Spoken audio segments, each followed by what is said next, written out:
सभी भगवत प्रेमियों को हमारी राधे राधे। मानव जीवन का सर्वोत्कृष्ट फल सत्संग श्री भक्तमाल कथा के माध्यम से हमें मिलने जा रहा है। श्री भक्तमाल कथा के प्रधान श्रोता हमारे श्री प्रिया प्रीतम जी हैं। उनके श्री चरणों में प्रणाम करते हुए आइए आज के भक्त चरित्र का श्रवण करें। भक्त दामाजी पंत महाराष्ट्र में 13वीं शताब्दी में भयंकर अकाल पड़ा था। आज तक उस अकाल को लोग दुर्गा देवी के नाम से स्मरण करते हैं। अन्न के अभाव से हजारों मनुष्य तड़प तड़प कर मर गए। वृक्षों की छाल और पत्ते तक नहीं बचे थे। कष्ट की कोई सीमा नहीं थी।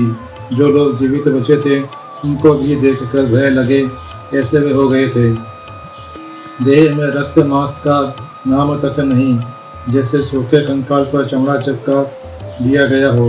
भूखों के आर्तनाद से रात दिन दिशाएं रोया करती थी। उन दिनों गोवलकुंडा बेदरशाही राज्य के अंतर्गत मंगल भेड़िया प्रांत के शासनभार श्री दामाजी पंत के ऊपर था। दामाजी पंत और उनकी स्त्री दोनों ही भगवान के अनन्य भक्त थे। पांडुरंग के चिंतन में उनका चित्त लगा रहता था। श्री हरि का स्मरण करते हुए निष्काम भाव से कर्तव्य कर्म करना उनका व्रत था। दीन दुखियों की हर प्रकार वे सेवा में सहायता करते थे। शत्रुओं को भी कष्ट में पड़ा देखकर व्याकुल हो जाने वाले दामाजी पंत अपनी अकाल पीड़ित प्रजा का करुण क्रंदन सहन न कर सके। अन्न के लिए तड़प तड़प कर प्राण देने वाले प्राणियों का आर्त चित्कार उनसे सुना नहीं गया। राज्य भंडार में अन्न भरा पड़ा था।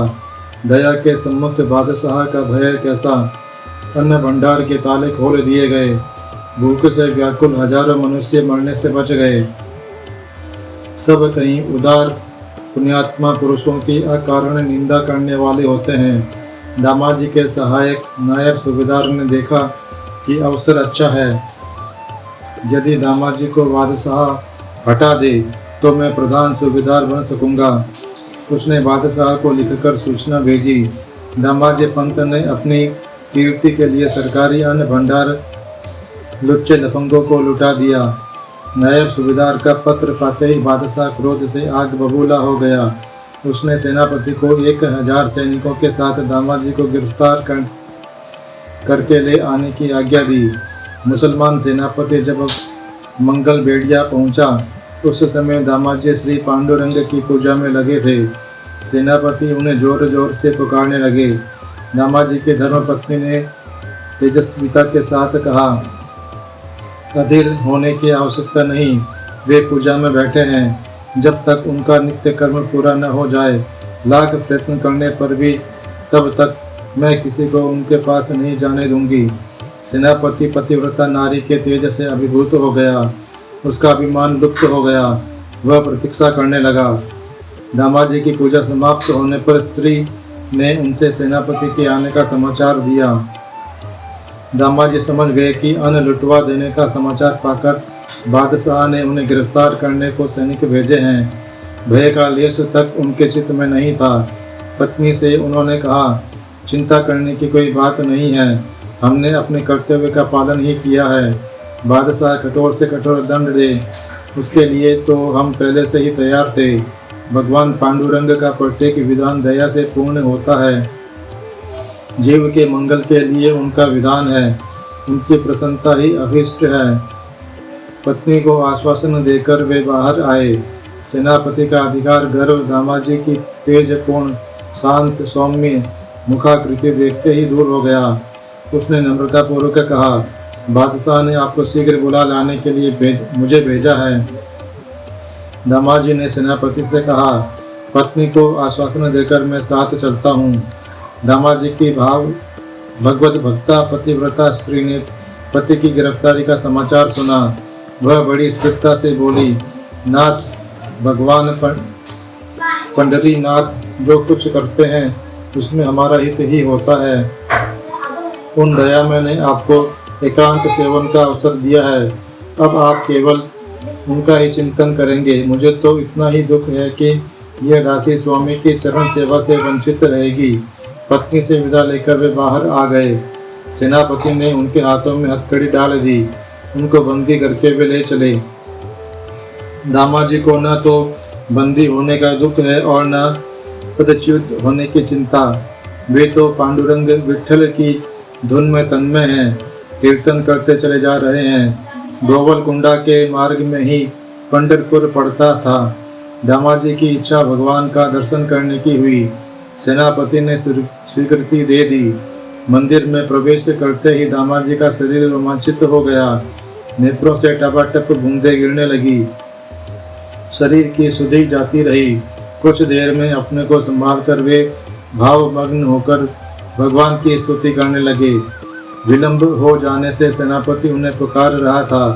दामाजी भगवान को साष्टांग प्रणाम करके उनकी मोहिनी मूर्ति हृदय में धारण किए बाहर आ गए। उन्हें लेकर सेनापति आगे चल पड़ा। उधर बेदर का बादशाह कैदी सूबेदार की प्रतीक्षा कर रहा था। देर होने से उसका क्रोध बढ़ रहा था। इतने में एक काले रंग का किशोर अवस्था का ग्रामीण पुरुष हाथ में छोटी सी लकड़ी लिए, कंधे पर काली कंबल डाले, निर्भयता पूर्वक दरबार में चला आया। उसने जोहार करके कहा, बादशाह सलामत। यह चाकर मंगल भेड़िया से अपने स्वामी दामाजी पंत के पास से आ रहा है। दामाजी का नाम सुनते ही बादशाह ने उत्तेजित होकर पूछा, क्या नाम है तेरा? उत्तर मिला, मेरा नाम तो बिट्ठू है सरकार। दामाजी के पास अन्न से पला मैं चमार हूँ। यह अद्भुत सुंदर रूप, यह हृदय को स्पर्श करती मधुर वाणी। बादशाह एकटक देख रहा था उस बिट्ठू को। बादशाह का क्रोध कब का दूर हो गया था। उन्होंने पूछा, यहाँ क्यों आए हो? उस ग्रामीण ने कहा, सरकार अपराध क्षमा हो। अकाल में आपकी प्यारी प्रजा भूखों मर रही थी। मेरे स्वामी ने आपके कोठार का गल्ला उसकी प्राण रक्षा के लिए बांट दिया। मैं उस गल्ले का मूल्य देने आया हूँ। आप कृपा करके पूरा मूल्य खजाने में जमा करा लें और मुझे रसीद दिलवाने की कृपा दया करें। बादशाह तो ठग से हो गया। अब वह मन ही मन बड़ा लज्जित हुआ, पश्चाताप करने लगा।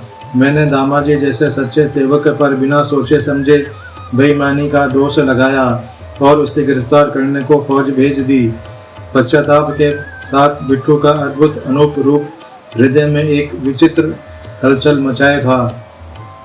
बादशाह को व्याकुल अन्यमनस्क देखकर बिट्ठू ने एक थैली बगल से निकालकर सामने धर दी और बोला, सरकार मुझे देर हो रही है, ये रुपए जमा करा के मुझे शीघ्र रसीद दिलवा दें। बादशाह का जी नहीं चाहता कि बिट्ठू सामने से एक पल को भी हटे, किंतु किया जाए। बिट्ठू एक साधारण चमार सही, पर उसकी इच्छा के विपरीत मुख तक खोलने का साहस नहीं दिखता बादशाह को अपने में। उन्होंने खजांची के पास उसे भेज दिया। बेचारा खजांची तो हैरान रह गया।